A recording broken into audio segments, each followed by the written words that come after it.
Hi, it's Dawn here at Stickletown, and today I'm back in my cave kitchen and I've got the camera out. So I'm doing up some canning, and what I'm canning today is potato chips, as we call them, or fries as they get called elsewhere, French fries, but we call them chips.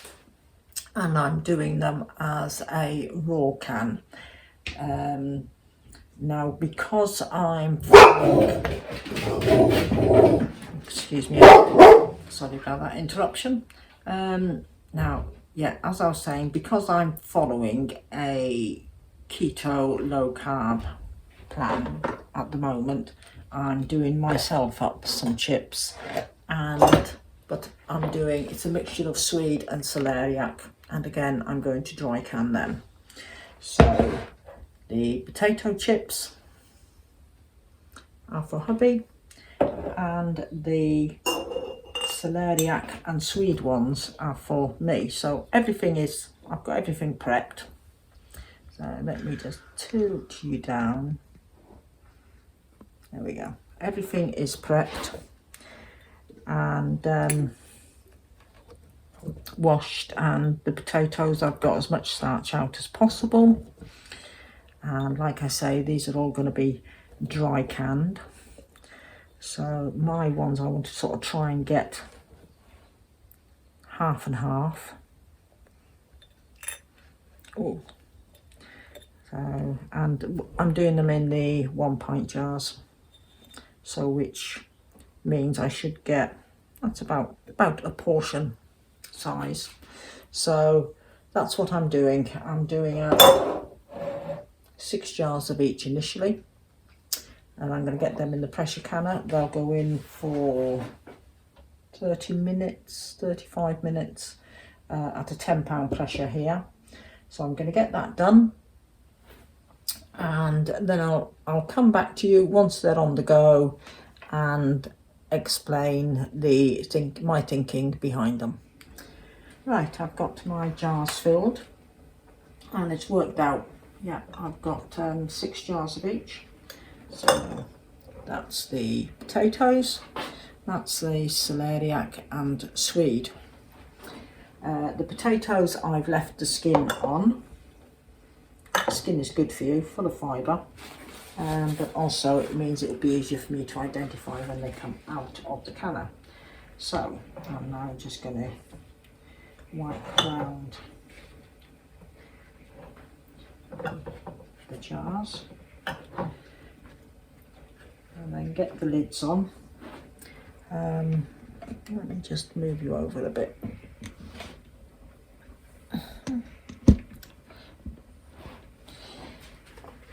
And yeah, so the reason I want to, first off I want to say, yeah, I'm dry packing. By dry packing I mean that I'm not adding any liquid to that.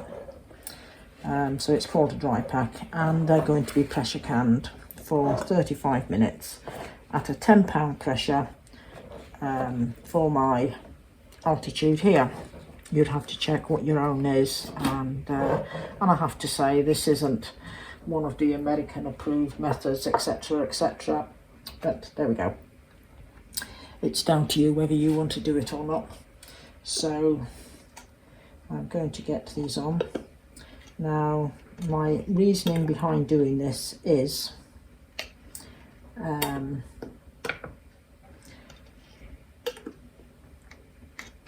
not every week. No, that'd be a lie to say every week, but every few weeks, we feel like having chips and something, maybe fish or sausages or fried eggs or whatever. And discard that lid. And we do them in the air fryer. We don't sort of tend to deep fry anymore. And now of course the process for doing them in the air fryer is you cut them up, you soak them, you drain them, you pat them dry, you do all that, and then you air fry. This way because they're going to be pre-cooked, because they're cooked under pressure, of course, then number one, they won't take so long in the air fryer. Number two, I haven't got all that messing around of preparing and soaking and rinsing, because it's all been done as a bigger batch. And also, just because I choose to follow low carb doesn't mean Martin wants to follow low carb. And so having the single portions for each of us, like I say, these are in 1 pint jars, so this is sort of, you know, a portion each for our dinner. And we don't always have the low carb option on hand. It might be it's out of season or whatever. I need another ring. I've lost a ring, so I thought I counted them all out. Yeah, so just having it all there prepared, and of course sometimes by the end of the day, you know, we're both sort of tired, and yeah, and it's just nice to have everything ready to go. So now all the rings are on. I'm going to get these into the canner and get them on the way. So I'll put all the potatoes on the bottom. I've already got my water in, the gas is turned on.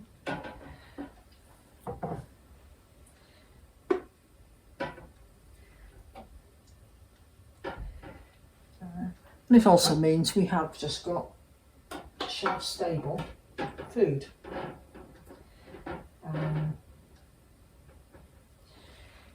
You know, in storage. The next thing along.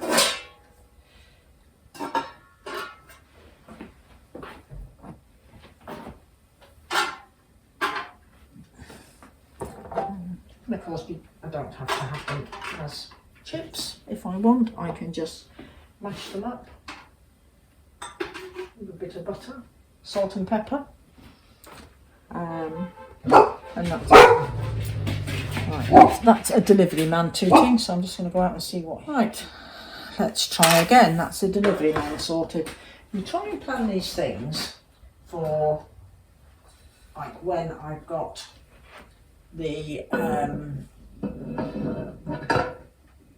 like I've got the builders here at the moment. I believe my camera's round the wrong way.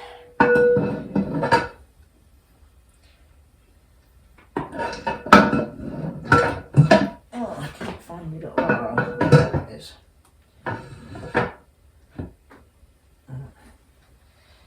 And yes, I thought, right, I'll do the video while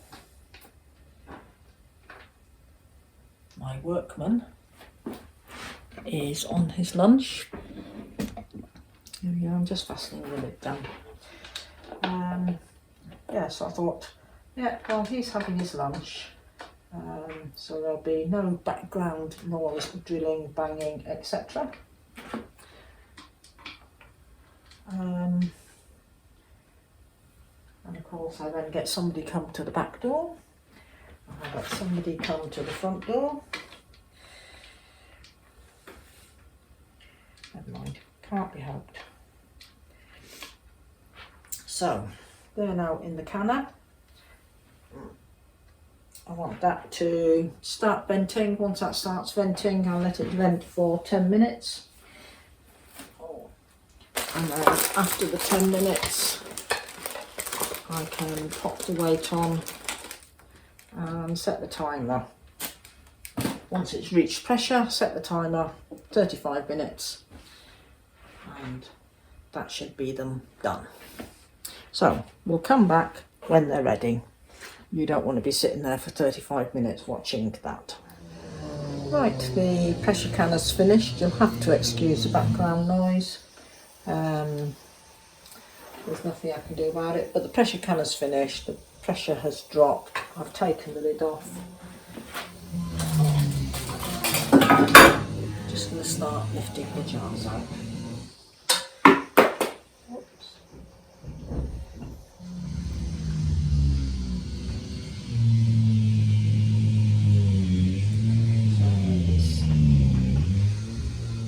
First lot, this is the Swede and Celeriac.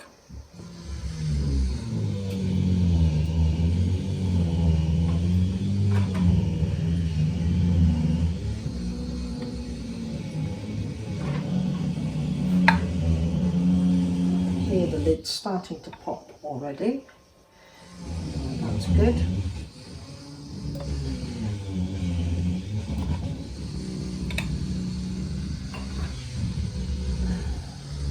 And some of them have got, you can see, a little bit of liquid in the bottom.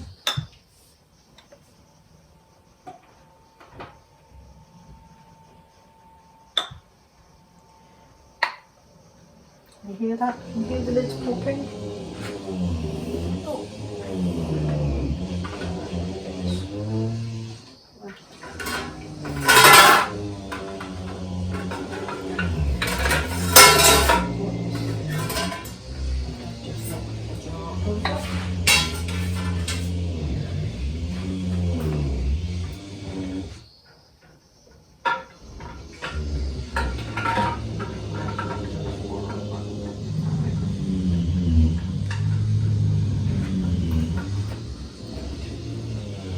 These are the potatoes.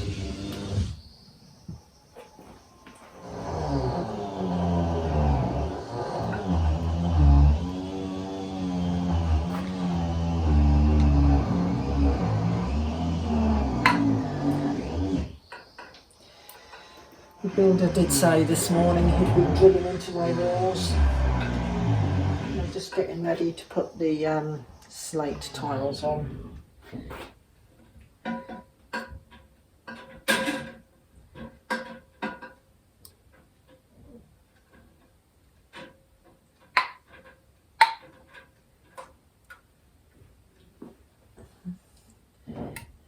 Okay.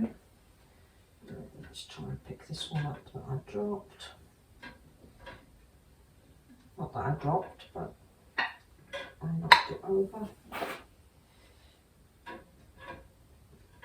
Right up and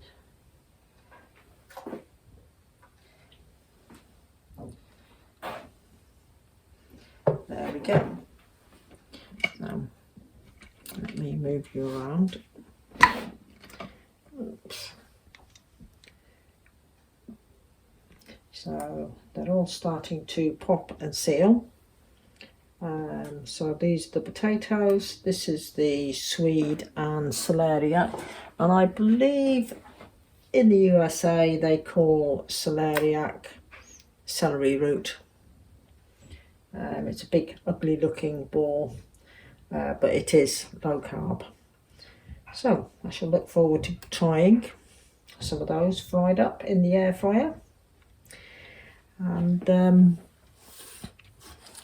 then Martin can try a jar of the potato ones, and if they seem okay, and oops, let me tilt you back up. Although the potato ones, we have done them dry packed before for cubed potatoes and that. He's often had them fried up for breakfast. So yeah, and they've been fine, so I've no doubt these will be fine as well.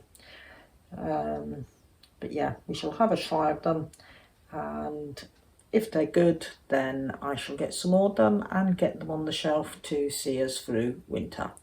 So take care everybody. I've now got some, what have I got? Stock broth. That's what I've got to get canned up. It was all cooked up yesterday, so it's now ready to be strained, put into jars and to be pressure canned. That was clearing a bit of space in the freezer because we got some buffalo meat due back soon, so I was pulling all the bones out. So yeah, so I've got that to pressure can, and then I need to do some water bathing with some coleslaw, so I've got to get that done as well, because everything's starting to come ready at once now outside, and there's corn on the cobs to be harvested, and they've got to be taken off their cobs and they've got to be canned. And there's still tomatoes that I'm doing as well, so there's a lot going on as and when I'm able to. Yeah, so take care everybody, and I'll catch up with you again soon. And yeah, give us a thumbs up, or let me know if you've tried any of these. I'd like to know how they've worked out as doing them as a fried chip. And I'll catch up with you all again soon. So bye bye for now.